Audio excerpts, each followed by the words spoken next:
have a old technical problem here. This mic was supposed to be fixed, but it doesn't seem to be. I think, John, we have a number of questions, particularly from the Albright College students, and John used to be on your board. So maybe for those in the interest of time, we'll take maybe one or two questions, and then those of you who had questions yet unanswered, certainly see John and talk to them separately after.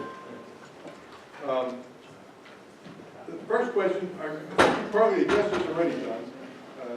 Given the connection of everything, what is being done to prevent external foes from causing havoc to our society? The question is, with all these connected devices, how do we assure that our information is secure? I'll say something that I've said many times before. The only really secure computing device is one that's turned off. So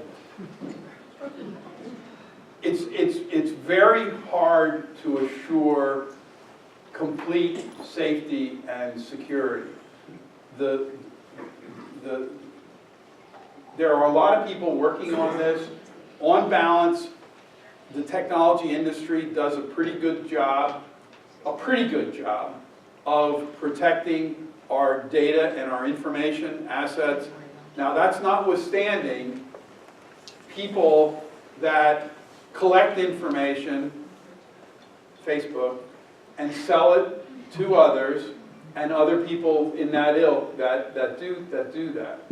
But the world is very dangerous. You need to all know that there are people across the globe that get up every day and they go to work, and their work is trying to steal information. That's their job. And they make money from stealing your personal information. And I guarantee you, this is something everybody needs to know. Anybody heard of something called the dark web? Yeah. Okay. The dark web has databases with thousands of attributes. It's estimated about 240 million Americans are in this database. So they know the color of your eyes, your birthday, much of your social security number, if not the whole thing.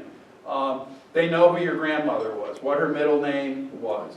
So I encourage you, each of us must be the human firewall. And when they give you the challenge questions on a site to have you log in, don't give the right answer. Don't say the month that you were born, or what color your eyes were, or what your favorite first car was, because somebody already knows that. So you have to protect yourself and be vigilant at all times. And security awareness for you at home or at business is very important. But I'll just say, a lot is happening. Artificial intelligence is important, but our own habits are the most important part of protecting our information. Sorry, Saul, what's next? No. I think our second question, and then I think we can conclude with the question part. And again, if you have questions, John's very approachable.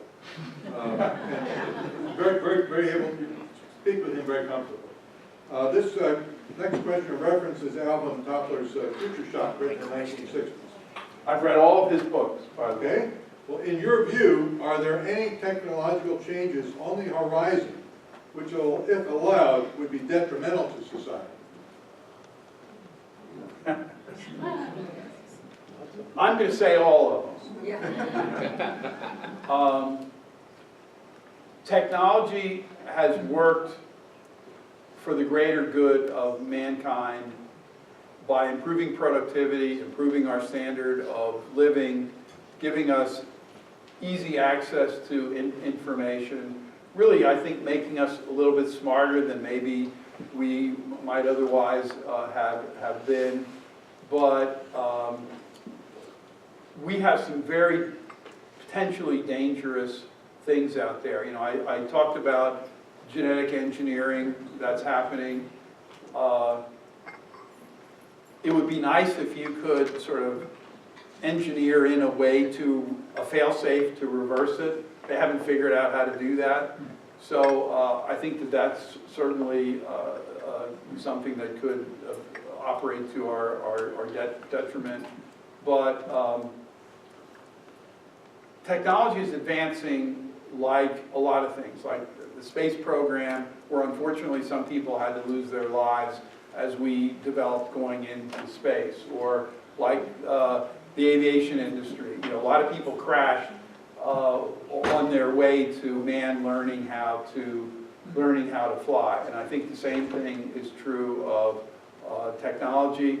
I don't think we necessarily need a lot more regulation, but we probably need some more regulation to protect ourselves.